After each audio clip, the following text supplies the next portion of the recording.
Hey guys, what is going on? Let me just take a seat here. So today I kind of want to talk just about a knife that I don't know. A lot of people love. It's touted as one of the best production knives to ever be made. That of course being the Para 2. This one is kind of an ultimate Para 2 in a sense. It's got a CPM M4 blade, black DLC. It's got some carbon fiber scales, blacked out hardware, and then this is Steve's knife. So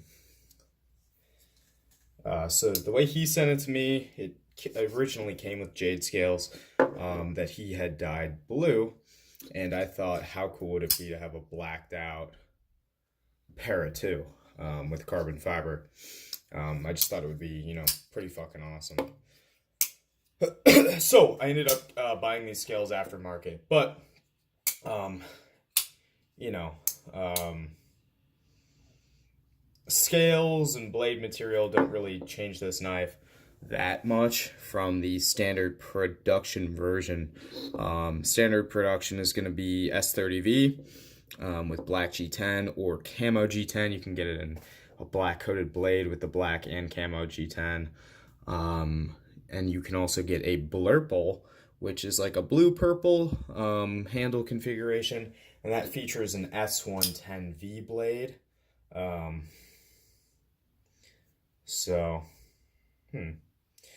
Weird. I really do use the fuck out of this when I do carry it.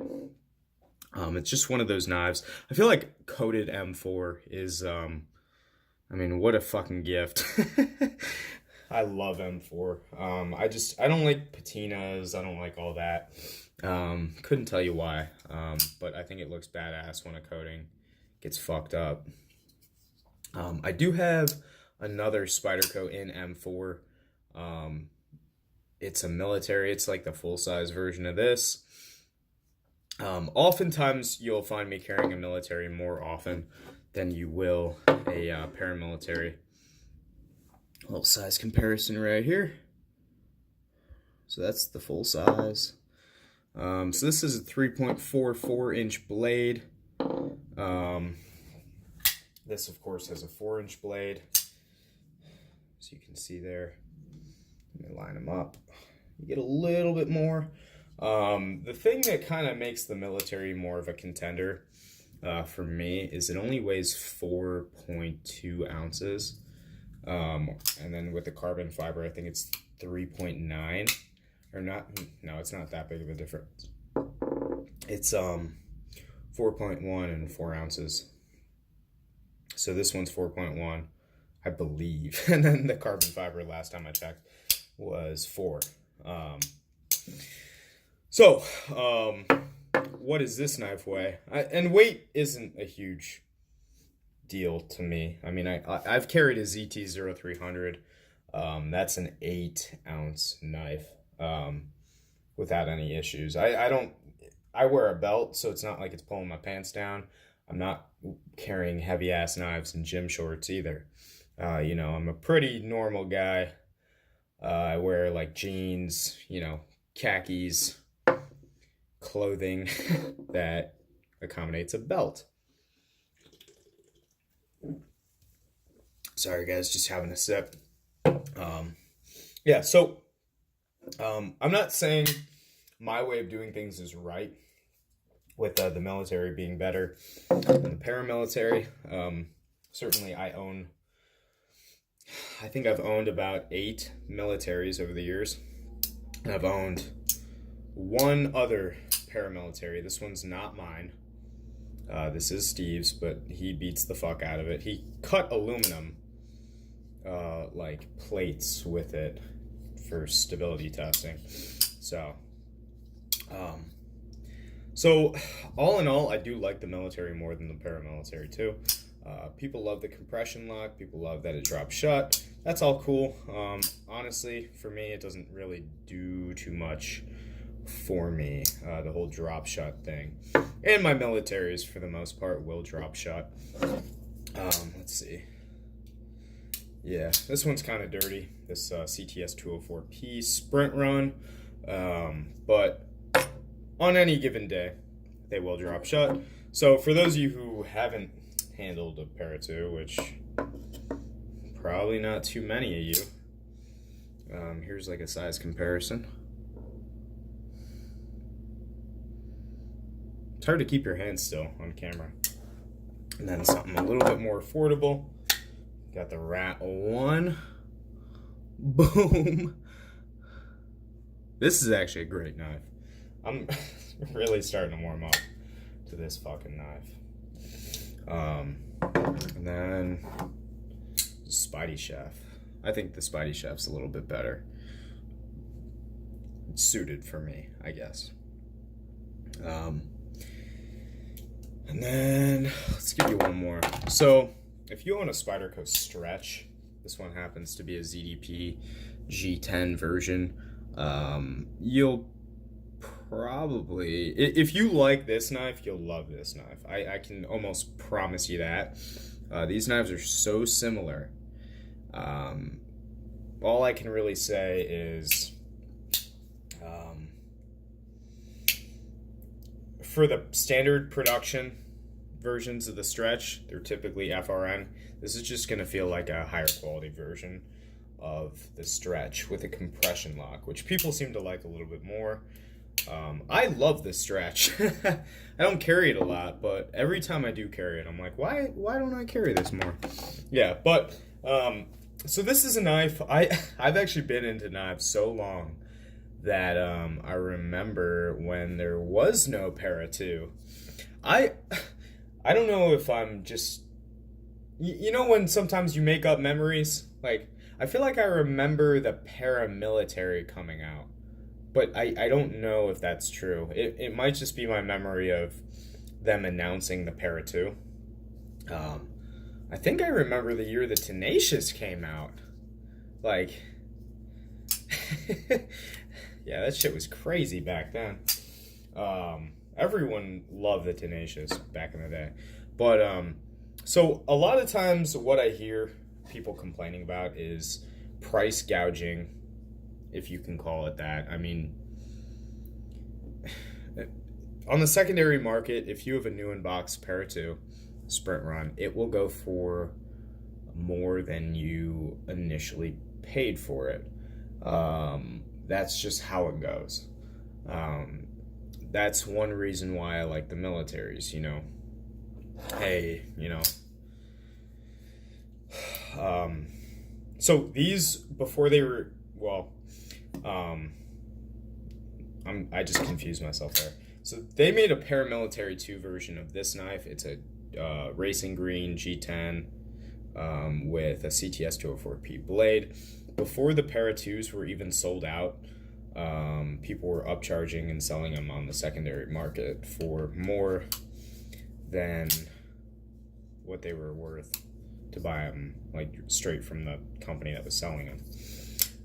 So I think the Para 2 in this configuration originally was about 145, 150, I want to say. And now you can see them for 190, depending. I mean, I've seen an S90V carbon fiber paramilitary 2 go for 650. So these are knives that are gonna experience markups.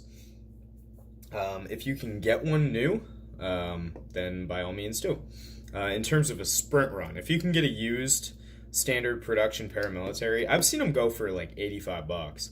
I've seen, I think I even saw one black G10 S30V going for 65.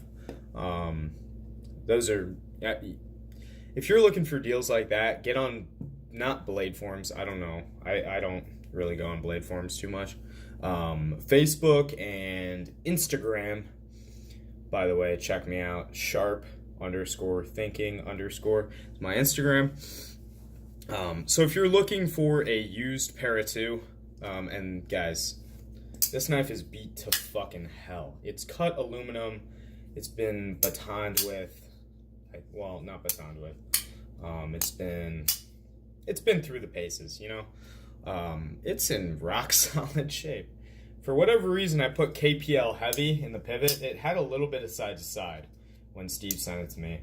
I put KPL heavy in there. This is what KPL heavy does to an action. Not even the regular KPL. This is the heavy that was only devised for detent balls and tracks. So I love KPL heavy. I put it in every knife pivot. But I have to say, performance-wise, people say that this knife is such an incredible slicer. I find it to be about average in terms of cutting performance. Comfort-wise, people love to say it's super ergonomic. It's not bad. There's definitely not too many hot spots or anything, but there are knives that are significantly more comfortable. For instance, and a lot of people are probably going to dislike this video just because it is, you know, such a loved knife in the community. I find this knife to be significantly more comfortable than the Para 2. I find this knife, the Spidey Chef, to be extremely comfortable relative to the Para 2. I also find the military to be slightly more comfortable. I mean, this is still, I mean, it's not like it disappears in your hand once you put it in your hand. It's just a little bit more comfortable, in my opinion. And people will say, like, this clip causes hot spots. My experience, and I have a ton of experience with the militaries. Like I said, I've probably owned around 10 of them for the past, I don't know. I think the first one I bought, I was 16, and now I'm 21. So it's been a couple years. It's been about 5 years of me carrying militaries and whatnot. But the Para 2 is one of those knives that it appeals to everybody. It's in that blade category or blade length category where you're not approaching like an extremely long blade, but you still get enough blade that really any average guy would be able to, you know, get through their day with it. For me, I don't even need a 1-inch blade to get through my day working in a fucking office. But I do like to carry my militaries, my slip joints, stuff like that. It's just fun for me. I do use them. Like I said in my last video, I am moving back into the place I'm living. So I'm buying all new furniture, doing all this shit. But yeah, so this is a knife, I think it appeals to more people than pretty much any other Spyderco. And then the hype behind it is so heavy and so, you know, broadcasted everywhere that I think people just buy them, and, you know, it is an amazing knife. It's just relative to the hype, like S9. Imagine switching this blade to S90V and it all of a sudden being worth $650. That's the kind of man, I got some opinions on that, but I'm not gonna get into it in this video. All in all, I do like this knife. I've been carrying it for the past couple of days in a row. Normally I wouldn't, just because I have a lot of other options, and I am trying to test a couple of knives. So I'm going out, you know, Metro Park right by my house, so I'm doing all that. But yeah, all in all, if you're looking to pick one up, I think the standard production version of this knife is phenomenal. A lot of the crew wear versions people speak very highly of. I know they make a carbon fiber crew wear, they make a gray G10 crew wear, and then they make a smooth G10 crew wear. So if you're looking for, you know, a great EDC steel, maybe crew wear, S30V, you know, those might be some of your better options. I find M4 to be, you know, extremely easy to sharpen. There's 20CV versions. I love 20CV. For me, 20CV is like a stainless M4 in the way it sharpens. So I love that.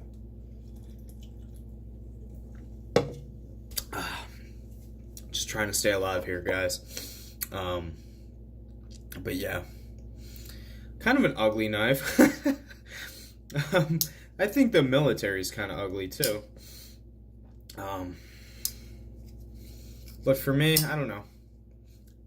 I carry 2 knives typically, and that's kind of the reason why this knife doesn't really fit in my rotation. So I'll carry like a real small knife, and then something kind of along the lines of this, like a 4-inch blade.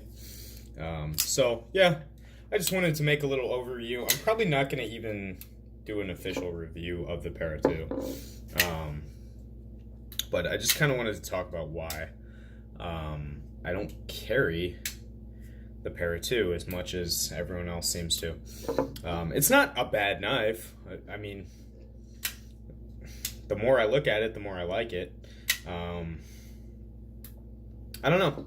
Just for whatever reason, carrying military so much, like the Para 3 and the Para 2, the blades start to look like little chode versions of the military. So it looks oddly proportioned to me as well. And it kind of reminds me of like a Strider a little bit. You get like 3 inches of cutting edge and then like an 8.5 inch overall, you know, open size. So you don't get a ton of cutting edge for, you know, the size of the knife. Not that I care that much about that. It just varies knife to knife. If it's a small knife, I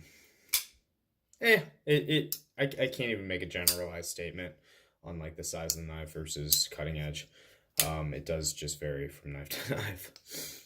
But anyway, guys, I just wanted to knock a video out for you. I hope you enjoyed watching, and I hope that you will tag along for the next video. All right, guys.